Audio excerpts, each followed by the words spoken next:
Hi hello എല്ലാവർക്കും ഈ ടോക്സിലേക്ക് സ്വാഗതം. കേരളത്തിൽ ഈ കഴിഞ്ഞ പൊതു തിരഞ്ഞെടുപ്പിനെ പറ്റിയിട്ടുള്ള പൊതുജനങ്ങളുടെ അഭിപ്രായം എന്താണെന്ന് നമുക്ക് നോക്കാം. എനിക്ക് തോന്നുന്നു സുരേഷ് ഗോപി ആക്ച്വലി വർക്ക് ചെയ്തിട്ടുണ്ട് ആ ഒരു പൊസിഷനിൽ. നമ്മൾ പാർട്ടീനെ അല്ല എതിർക്കുന്നത്, പാർട്ടി ഭരിക്കുന്ന ആൾക്കാരാണ് എതിർക്കുന്നത്. ആസ് ലോങ് ആസ് പാർട്ടിയുടെ ആൾക്കാർ നന്നായിട്ട് ഭരിക്കുന്നുണ്ടെങ്കിൽ ഏത് പാർട്ടി വന്നാലും രാജ്യത്തിന് മുന്നോട്ട് കുതിക്കാൻ പറ്റും. അത്രേ ഉള്ളൂ. അതുകൊണ്ട് തൃശ്ശൂരിൽ സുരേഷ് ഗോപി വന്നത് ആക്ച്വലി എനിക്കൊരു നല്ല ഇതായിട്ടാണ് തോന്നുന്നത്. ഞാൻ BJP എതിരാന്ന് ഞാൻ പറയുമ്പോഴത്തേക്ക് അത് റൂൾ ചെയ്യുന്ന ആൾക്കാർക്കെതിരാണെന്നാണ് ഞാൻ പറയുന്നത്. Party has its own ideologies. ആ ഐഡിയോളജീസ് മുന്നോട്ട് വന്ന് ആ ഐഡിയോളജീസ് കൺവേ ചെയ്യാൻ പറ്റുന്ന റൂളേഴ്സ് ആണുള്ളെങ്കിൽ definitely India will support them, Kerala will support them. നമുക്കിപ്പോൾ തൃശ്ശൂർ BJP വന്നത് നമുക്കിനി കണ്ടറിയാം. അവരിനി BJPയുടെ ചിലപ്പോൾ BJP ഉണ്ടാക്കിയിട്ട് ചീത്തപ്പേര് കേരളത്തിൽ തൃശ്ശൂർ വഴി മാറുകയാണെങ്കിൽ that is A good thing. Thrissur BJP പിടിച്ചെടുത്തതിൽ എന്താ പറയാനുള്ളത്? തൃശ്ശൂർ BJP അല്ല ഇത്തവണ പിടിച്ചെടുത്തത്. സുരേഷ് ഗോപി എന്ന് പറയുന്ന വ്യക്തി ഈ പറഞ്ഞ പോലെ പാസ്റ്റിലാണ്. ഇപ്പോൾ നമ്മൾ കോളീശ്വരോട് കാണുന്നില്ലേ, അപ്പോൾ മൂപ്പര് ഈ ആൾക്കാർക്ക്, അതായത് ഒരു വർഷം പറയുന്ന ആൾക്കാർ സഹായം ചെയ്ത് കൊടുക്കുമായിരുന്നു. അതുപോലെ നമ്മൾ മൂപ്പരെ MP ആക്കി, ലൈക്ക് പാർലമെൻറ്റ് MP ആക്കി, ഇലക്ഷൻ അല്ലാണ്ട്. ആ സമയത്തും മൂപ്പര് MP ഫണ്ട് വെച്ചിട്ട് കളി നടത്തിയിട്ടുണ്ട്. അതുകൊണ്ട് കഴിഞ്ഞ പ്രാവശ്യം തോറ്റെങ്കിലും ആ ഒരു തരംഗമുള്ളത് കൊണ്ടാണ് ഇപ്രാവശ്യം ജയിച്ചത്. അല്ലാണ്ട് BJP എന്നുള്ളൊരു പാർട്ടീൻ്റെ സ്ട്രെങ്ത് കൊണ്ട് മാത്രം വിജയിച്ചതല്ല, സുരേഷ് ഗോപി എന്ന വ്യക്തിയുടെ കഴിവോട് മാത്രം വിജയിച്ചതാണ്. പൊതു തെരഞ്ഞെടുപ്പിനെ പറ്റിയുള്ള താങ്കളുടെ അഭിപ്രായം? പൊതു തെരഞ്ഞെടുപ്പിനെ പറ്റിയിട്ട് പറയാനാണെന്നുണ്ടെങ്കിൽ ഇന്ത്യ മുന്നണിക്ക് അനുകൂലമായിട്ടുള്ളൊരു തരംഗം ഇന്ത്യയിൽ മുഴുവൻ ഉണ്ടായിട്ടുണ്ട്. അതിനോടൊപ്പം കേരളവും നിന്നിട്ടുണ്ട്. പക്ഷേ എന്താ പറയണ്ടേ, വ്യക്തിപ്രഭാവം അല്ലെങ്കിൽ ഒരു വോട്ടുമറിക്കൽ ചില ഭാഗങ്ങളിൽ നടന്നിട്ടുണ്ട്. അതിൻ്റെ ഭാഗമായിട്ടായിരിക്കണം BJP കേരളത്തിൽ അക്കൗണ്ട് തുറന്നിട്ടുള്ളത്. ഇപ്പോൾ കൂട്ടുകാരോട് സംസാരിക്കുന്നതിൻ്റെ വശം വെച്ചിട്ട് ഞാൻ മനസ്സിലാക്കിയെന്ന് പറഞ്ഞു കഴിഞ്ഞാൽ, വർഷങ്ങളായിട്ട്, ഒരു വർഷത്തിലധികമായിട്ട് അവിടെ നിന്നുകൊണ്ട് ജനങ്ങൾക്കിടയിൽ സ്വാധീനം ചെലുത്താനായിട്ട് സുരേഷ് ഗോപിക്ക് കഴിഞ്ഞിട്ടുണ്ട്. അപ്പോൾ അതും അദ്ദേഹത്തിൻ്റെ ചില എന്താ പറയണ്ടേ നാടകീയമായിട്ടുള്ള കുറച്ച് രംഗങ്ങളും അതെല്ലാം തന്നെ സ്ത്രീകൾക്കിടയിൽ നിന്ന് അദ്ദേഹത്തിന് വോട്ട് മറിക്കാനായിട്ട് സാധിച്ചിട്ടുണ്ട്. അതാണ് BJP. അത് ഏറ്റവും ദൗർഭാഗ്യകരമായിട്ടുള്ളൊരു സംഭവമായിട്ടാണ് ഞാൻ കണക്കാക്കുന്നത് കേരളത്തെ സംബന്ധിച്ചിടത്തോളം. കേരളത്തിൻ്റെ സാക്ഷരതാ നിലവാരവും രാഷ്ട്രീയ സാക്ഷരതാ നിലവാരവും രണ്ട് ധ്രുവങ്ങളിലാണെന്നുള്ള ഒരു മനസ്സിലാക്കലാണ് ഈ തെരഞ്ഞെടുപ്പ് പോലെ. വടകരയിൽ ഷാഫി പറമ്പിലിനെതിരെ മത്സരിച്ചിട്ടുള്ളത് ശൈലജ ടീച്ചറാണ്. അത്രയും നല്ലൊരു എതിരാളിയെ വെച്ചിട്ട് പോലും 1 ലക്ഷത്തിൻ്റെ ഭൂരിപക്ഷത്തിൽ ഷാഫി പറമ്പിൽ ജയിക്കാൻ എന്തായിരിക്കും കാരണം? ഇതിപ്പോൾ നമുക്ക് മനസ്സിലാക്കിയാൽ കാണാൻ പറ്റും. കേരളത്തിൽ കഴിഞ്ഞ ലോക്സഭാ തെരഞ്ഞെടുപ്പിൽ ഉണ്ടായിട്ടുള്ള ഒരു ട്രെൻഡ് ഉണ്ട്. ആ ട്രെൻഡ് അതേപോലെ തന്നെ ഇപ്പോഴും നിലനിൽക്കുന്നു. കാരണം ജനങ്ങൾക്കിടയിൽ ഒരു തോന്നലുണ്ടായിട്ടുള്ളത് ഈ രാഹുൽ എഫക്റ്റ്. അതുകൊണ്ടാണല്ലോ രാഹുൽ ഗാന്ധിക്ക് ഇപ്രാവശ്യം കഴിഞ്ഞ ഒരു 5 വർഷക്കാലം സ്വന്തം മണ്ഡലത്തിൽ ഒരു വിദേശി ടൂറിന് വരുന്നത് പോലെ വന്നു പോയിട്ടുള്ള ഒരു MPക്ക് 3 ലക്ഷത്തിലധികം ഭൂരിപക്ഷം കിട്ടണമെന്നുണ്ടെങ്കിൽ അതൊരു രാഹുൽ എഫക്റ്റാണ്. രാഹുൽ ഗാന്ധി, ഇന്ത്യയുടെ ഭാവി രാഹുൽ ഗാന്ധിയാണെന്നുള്ള സാധാരണക്കാരുടെ ഒരു തോന്നലുണ്ട്. ആ തോന്നൽ കേരളത്തിൽ നല്ല രീതിയിൽ പ്രതിഫലിച്ചിട്ടുണ്ട്. അതിനെ പ്രതിഫലിപ്പിക്കാനായിട്ട് കോൺഗ്രസ്സിന് സാധിച്ചിട്ടുണ്ട്. അല്ലാതെ ഇവിടുത്തെ കോൺഗ്രസിൻ്റെ മഹത്വമായിട്ടൊന്നും ഞാൻ കണക്കാക്കുന്നില്ല. അല്ലെങ്കിൽ സ്ഥാനാർത്ഥികളുടെ പക്ഷേ ഒരു പരിധി വരെ ചില പാളിച്ചകൾ പറ്റിയിട്ടുണ്ട്. ഇപ്പോൾ ഞാനെന്ന് പറയുന്ന ഒരു ഇടതുപക്ഷ അനുഭാവിയാണ്.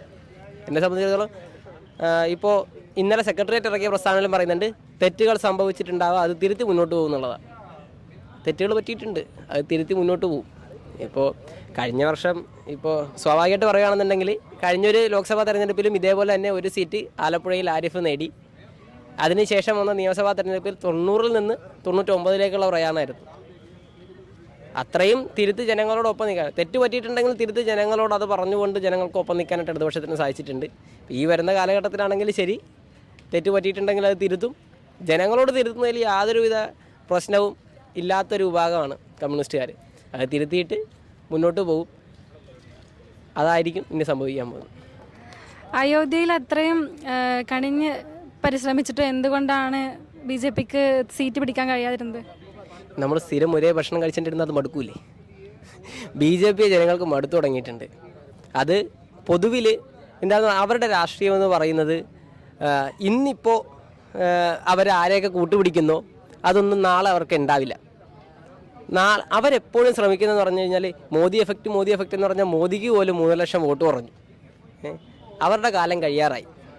ഇനിയിപ്പോൾ മോദി സർക്കാരാണ് ഭരണത്തിൽ വരുന്നതെങ്കിൽ പോലും പണ്ട് വർഷാവർഷം പ്രധാനമന്ത്രി മാറിക്കൊണ്ടിരുന്ന ഒരു സമയം ഉണ്ടായിരുന്നു ഇന്ത്യക്ക്. അതുപോലെ തന്നെ ഇനിയിപ്പോൾ സംഭവിക്കാൻ പോകുന്ന ആരധികാരത്തിൽ വന്നാലും ശരി ആ മന്ത്രിസഭയ്ക്ക് അധികം ആയുസ് ഉണ്ടാവില്ല. ഞാൻ വോട്ട് ചെയ്യേണ്ട തീരുമാനിച്ച ഒരാളായിരുന്നു. എന്തുകൊണ്ടാണ് വോട്ട് ചെയ്യേണ്ടെന്ന് തീരുമാനം? എനിക്ക് ഇപ്പോഴത്തെ നമ്മുടെ ഡെമോക്രസിയിൽ ആക്ച്വലി BJPയും താല്പര്യമില്ല, ഐ മീൻ ഇന്ത്യേൻ്റെ സഖ്യത്തിനും താല്പര്യമില്ല, ഇനി കമ്മ്യൂണിസ്റ്റ് സർക്കാരിനും താല്പര്യമില്ല. അതുപോലെ തന്നെ ഇവർ നമ്മുടെ പുതിയ പാർട്ടി ഇന്ത്യ എന്ന് ആക്കിയിട്ടുണ്ടല്ലോ നമ്മുടെ കോൺഗ്രസിൻ്റെ, അതും താല്പര്യമില്ല. കാരണം എന്താ വെച്ചാൽ പണ്ടത്തെ രീതിക്ക് പോലെ ഭരണം അല്ലെങ്കിൽ ഒരു പൊളിറ്റിക്സ് ഇപ്പം അല്ല. അതുകൊണ്ടാണ് ഞാൻ വോട്ട് ചെയ്യണം തീരുമാനിച്ച് വോട്ട് ചെയ്തിട്ടുണ്ടായിരുന്നില്ല ഈ പ്രാവശ്യം. അതുപോലെ തന്നെ കേന്ദ്രത്തിൽ സീറ്റുകൾ വളരെ കുറഞ്ഞതിൽ, പ്രത്യേകിച്ച് അയോധ്യയിലെ സീറ്റൊക്കെ പോയിൽ വളരെ സന്തോഷമുണ്ട്.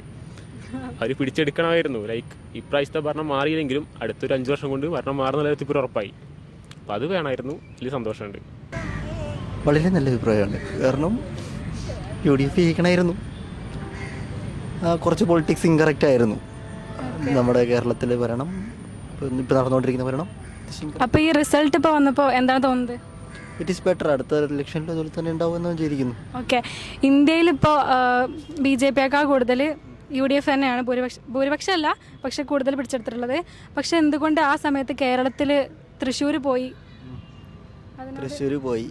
തൃശ്ശൂർ മാത്രം UDF പോയി എന്നാണോ? തൃശ്ശൂർ പോകാൻ സുരേഷ് ഗോപി അല്ലാതെ തന്നെ ഒരുപാട് കാലം ചെയ്തിട്ടുണ്ട്. പക്ഷേ സ്റ്റിൽ ഇന്ത്യ മൊത്തം അവർക്ക് തന്നെയാണല്ലോ, NDAക്ക് തന്നെയാണല്ലോ കിട്ടി.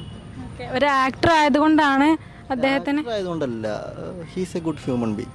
പാർട്ടി മാറ്റി നിർത്തുകയാണെങ്കിൽ he's a good human being. ഇപ്പോഴത്തെ തീർച്ചയായിട്ടും ഈ കേരളത്തിലിപ്പോൾ 2 ടേമായിട്ട് ഭരിക്കുന്ന പിണറായി വിജയൻ മുഖ്യമന്ത്രിക്കെതിരെയുള്ള ഭരണവികാരം തന്നെയാണ് നമുക്ക് കാണാൻ സാധിച്ചത്. ഒരുപാട് പേര് പ്രമുഖരായ ഒരുപാട് CPMൻ്റെ സ്ഥാനാർത്ഥികൾ പലവിടെയും നിന്നെങ്കിലും വൻ ഭൂരിപക്ഷത്തിലാണ് ഇന്ത്യൻ നാഷണൽ കോൺഗ്രസ് UDF കേരളത്തിൽ ഏകദേശം 18 സീറ്റുകൾ ജയിക്കേണ്ട സാഹചര്യം ഉണ്ടായി. അത് തീർച്ചയായിട്ടും ഇപ്പോൾ ഈ CPM ഭരണത്തോടുള്ള തീർച്ചയായിട്ടുള്ള ഒരു ഭരണവികാരം തന്നെയാണ്, എതിർവികാരം തന്നെയാണത്. മാറ്റങ്ങൾ വരുമായിരിക്കും. നമ്മൾ എല്ലാം ട്രൈ ഔട്ട്. ഇപ്പം ഞാൻ പറയാം, ഇത്രയും നാൾ BJP ഭരിച്ചു, നമുക്കറിയാം ഇന്ത്യയിൽ എന്തൊക്കെ നടന്നു, നമ്മൾ കണ്ടു. വിറ്റ്നസ് ചെയ്യാണ് 10 years ആയിട്ട് വിറ്റ്നസ് ചെയ്യുക. നെക്സ്റ്റ് 5 years എന്തൊക്കെ ചേഞ്ച് വരാം നമുക്ക് നോക്കാമല്ലോ. പക്ഷേ നമുക്ക് എല്ലാവർക്കും ഒരു തന്നെ ഓപ്പോസിഷൻ പാർട്ടി, അതായത് അവർക്ക് ഓപ്പോസിറ്റ് ചെയ്ത് നിൽക്കുന്ന ഒരാൾക്കാരുണ്ടായിരുന്നില്ല ഇതുവരെ.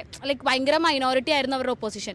പക്ഷെ ഇപ്പം എന്ന് പറഞ്ഞാൽ അവർ നല്ല സ്ട്രോങ് ആയിട്ട് വരികയാണ്. അപ്പം ഒരു സംഭവം ഒരാൾ പറയുമ്പോൾ അതിന് സ്ട്രോങ് ആയിട്ട് അഗെയിൻസ്റ്റ് ചെയ്യാൻ വേറൊരു ആൾക്കാരുണ്ടെങ്കിലല്ലേ ആ ചെയ്യുന്നത് തെറ്റാണോ ശരിയാണോ എന്ന് അവർക്ക് മനസ്സിലാവുള്ളൂ. ഈവൻ തോ നമുക്ക് നോക്കാം എന്തൊക്കെ മാറ്റങ്ങൾ വരും. അപ്പം ആളുകൾ ചിന്തിക്കും, ഓക്കെ ഓപ്പോസിഷൻ പാർട്ടി കൊണ്ട് ഇതൊക്കെ ഉപകാരങ്ങളുണ്ടായി, ഇപ്പോൾ ഭരിച്ചവർ ഇതൊക്കെ ചെയ്തു. പിന്നെ അടുത്ത ഈ ഒരു 5 വർഷം കഴിയുമ്പോൾ ആളുകൾ ചിന്തിക്കും, ഓക്കെ കുറച്ചും കൂടെ എലിജിബിളായ ആളുകൾ ഉണ്ട് അപ്പറേ, അപ്പോൾ ഇനി അവർക്കൊരു ചാൻസ്. അങ്ങനെ എല്ലാവരും മാറ്റി ചിന്തിക്കണമല്ലോ. മാറ്റങ്ങൾ എല്ലാത്തിനും അനിവാര്യമാണ്. ഇപ്പോൾ കേരളത്തിലെ കാര്യമായാലും ഇന്ത്യയിലെ കാര്യമായാലും നമ്മൾ സിറ്റിസൺസ്. എൻ്റെ ആദ്യത്തെ വോട്ടായിരുന്നത്. ഞാൻ എൻ്റെ വോട്ട് രേഖപ്പെടുത്തിയത് എൻ്റെ വിശ്വാസങ്ങളും, അതായത് എനിക്ക് ഇന്നാൾ ഇന്നതൊക്കെ എക്സ്പെക്ട് ചെയ്തു. ഇപ്പം ഞങ്ങളുടെ മണ്ഡലത്തിൽ നിന്നൊരാൾ ലാസ്റ്റ് 5 years എന്ന സെയിം പേഴ്സണാണ്. സോ ആളെന്തൊക്കെ ചെയ്തു എന്ന് നമ്മൾ കണ്ടു. ആളെന്തൊക്കെ ചെയ്തു, ഓക്കെ ആളെന്തൊക്കെ നമുക്ക് തന്നു, നമ്മുടെ എന്തൊക്കെ വികസനങ്ങൾ ഉണ്ടായി എന്നൊക്കെ ഉള്ള അടിസ്ഥാനത്തിലാണ് നമ്മൾ വോട്ട് ചെയ്തത്. അൺഎക്സ്പെക്റ്റഡ്ലി ഓക്കെ ഇത്തവണ എനിക്ക് മനസ്സിലായി, ഞാൻ വോട്ട് ചെയ്തു, അത് ജയിച്ചില്ല, വേറെ ആൾ ജയിച്ചു, അതൊക്കെ പിന്നെ സ്വാഭാവികമാണ്. പക്ഷേ ഇതൊന്നും നമ്മൾ ലൈക്ക് ഈ കഴിഞ്ഞ 5 വർഷം ചെയ്തില്ല എന്ന് വെച്ച് ഈ 5 വർഷം ചെയ്യില്ല എന്നല്ല.